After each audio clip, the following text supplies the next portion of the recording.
I didn't learn until later that that night was in fact his birthday celebration.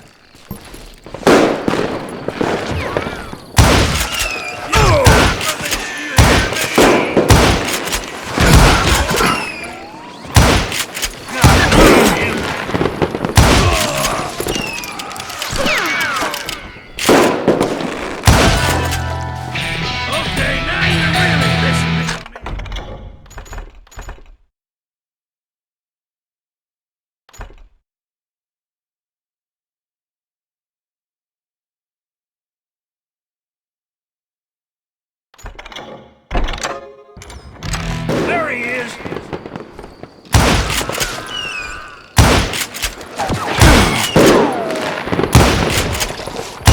He'll kill us all! Die!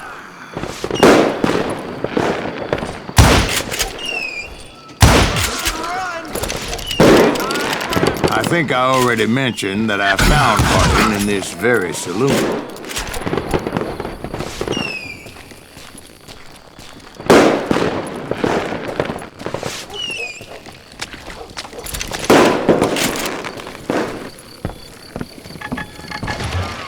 Suffice it to say, nobody there was happy to see me.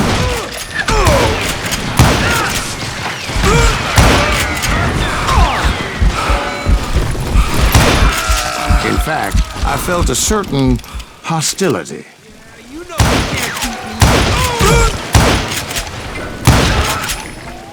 me. You rule the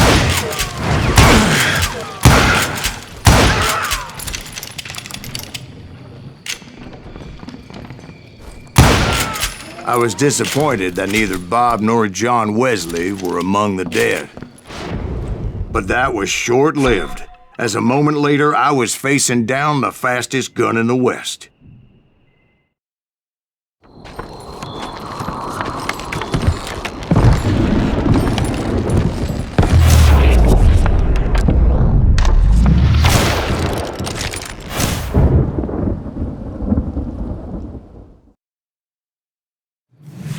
I felt a bolt of adrenaline, or maybe that was fear.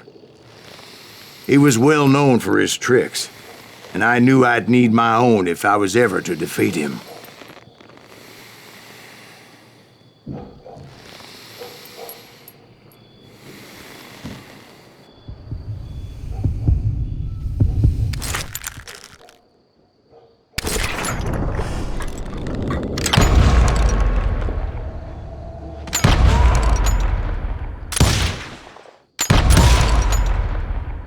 That man was faster than greased lightning. But being inebriated as he was, he didn't count his shots. And now, he was at my mercy. So he didn't die? No, I sent him to prison. Years later, after he was free, some restless avenger took his life. Shot him in the back in a saloon just like this one. Anybody up for another beer? Ben?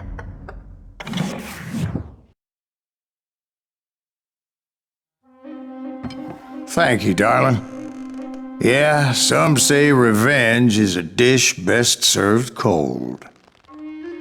So whatever happened to that Bob guy you were after? Personally, I'd like to hear some of your other adventures. Like, I don't know, did you ever go toe-to-toe with a red man?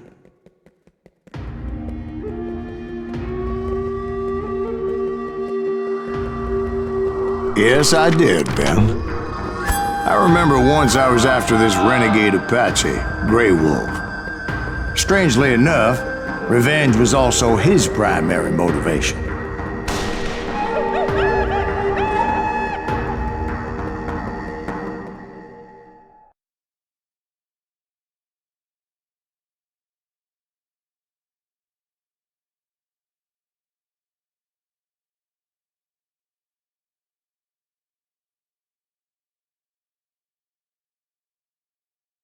A bounty was put on Grey Wolf's head, and that's how I came to hunt him in the mountains.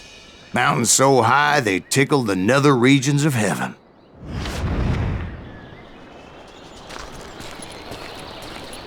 Grey Wolf was a Chiricahua Apache medicine man who had led a war party in revenge for a massacre against his people. The U.S. Army had attacked his tribe during his daughter's sacred sunrise ceremony, and the slaughter was unspeakable.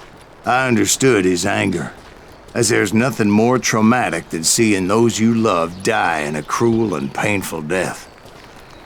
Right from the beginning, I couldn't shake the feeling that Grey Wolf was watching my every move. He led a band of young Apache warriors who wanted retribution and were more than willing to die for him.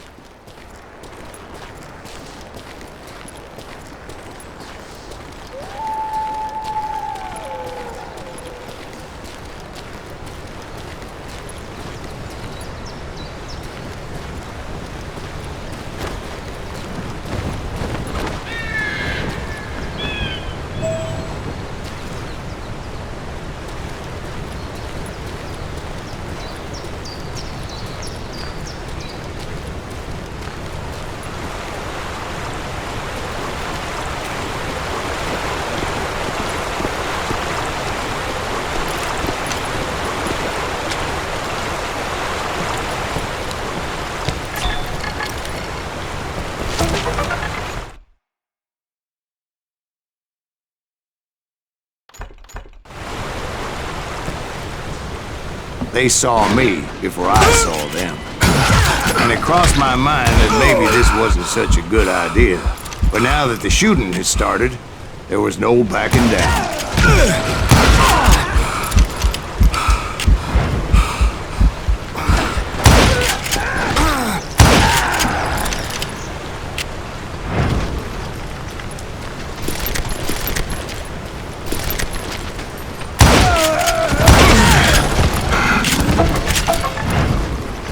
It was rugged country, the winter home of the Chiricahuas, and that's why they had retreated there.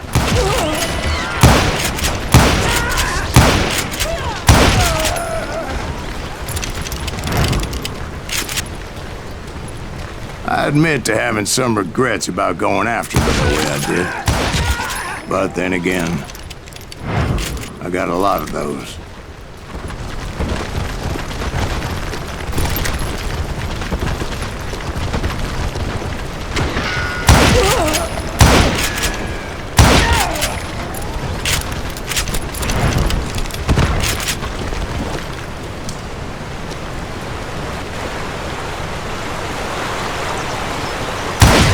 Did you find Grey Wolf? Not at that moment, but I did find the entrance to their hideout.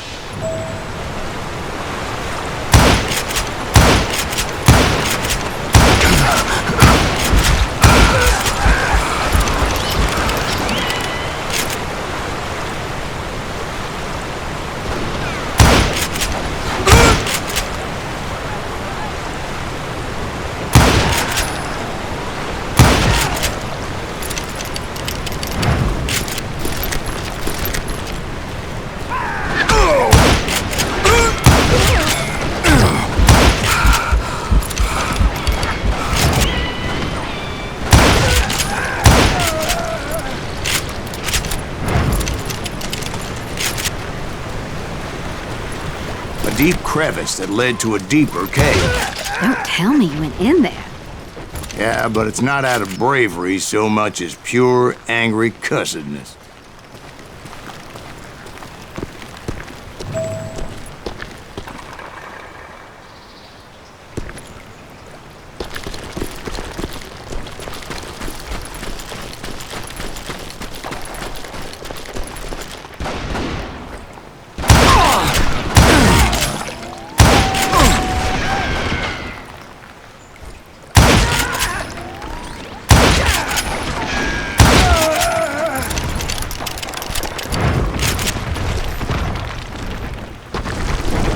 See, back then, I had a stubborn streak a mile wide, and I wasn't about to back down. So it was like pitch black in there? Actually, it was pretty well lit, as they had torches on the walls.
was his cave?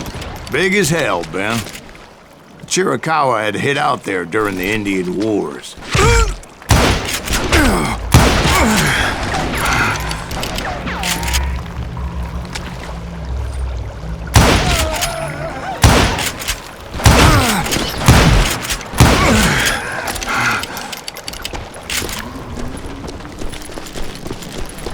They thought it was haunted with the ghosts of those murdered by the horse soldiers.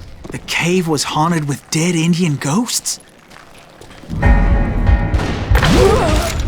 To be honest, I was more concerned with the live ones than the dead ones.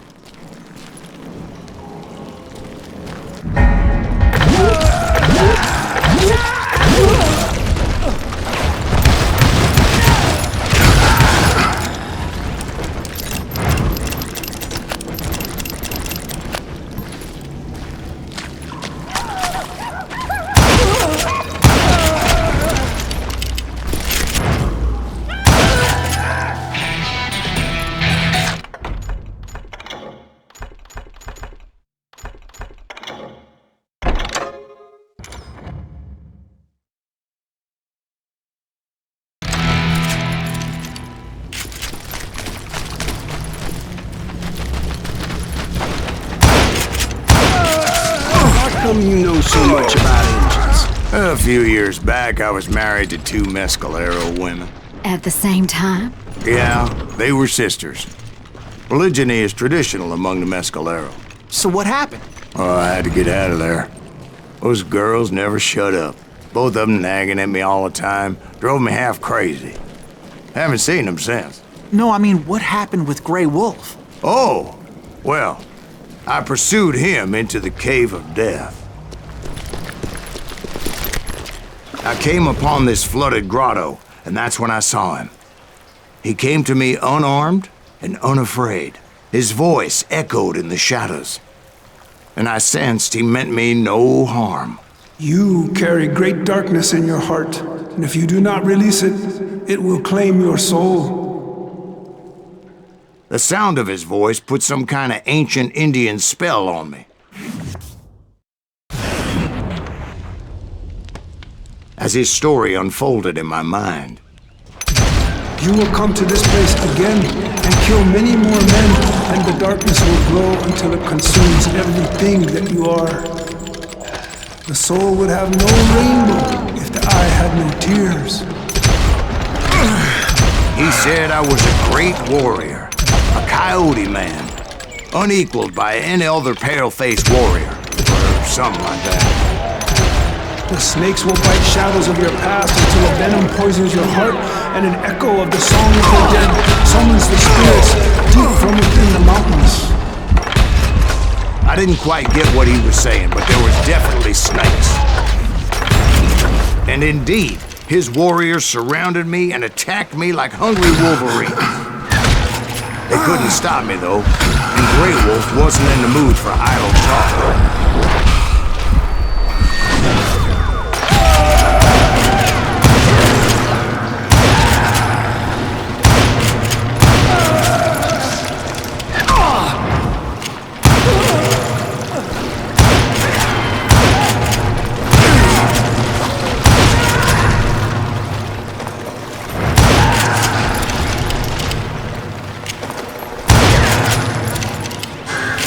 I swear I couldn't see any way out of this trap. But suddenly, one just appeared. Kind of like a miracle.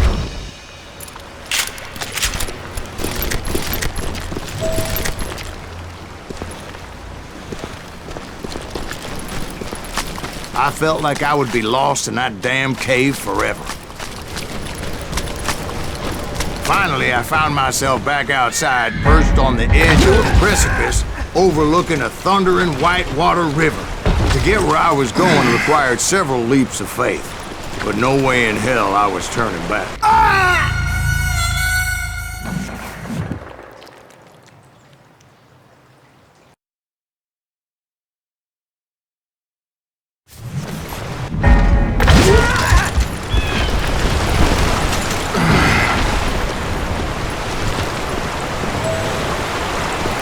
I chased after him, determined to make him explain the meaning of all that mumbo-jumbo.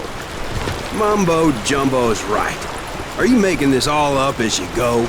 A few details may be fuzzy, brother, but I am relating exactly what happened. There were dozens of Apache warriors aiming at me from on high. Dozens.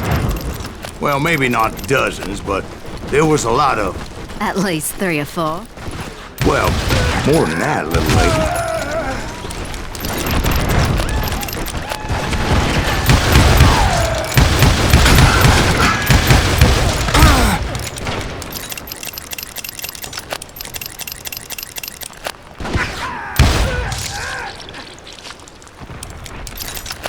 I had a steep climb up creek ahead of me and scrambled up those rocks like a mountain goat. I was determined to locate Grey Wolf and find out exactly what the hell he was trying to tell me. And wouldn't you know it, that crafty son of a bitch led me right into a trap. What kind of trick? Well, son, there had to be at least 100 Apaches surrounding me. 100? God be my witness. Oh, come on. Who you kidding?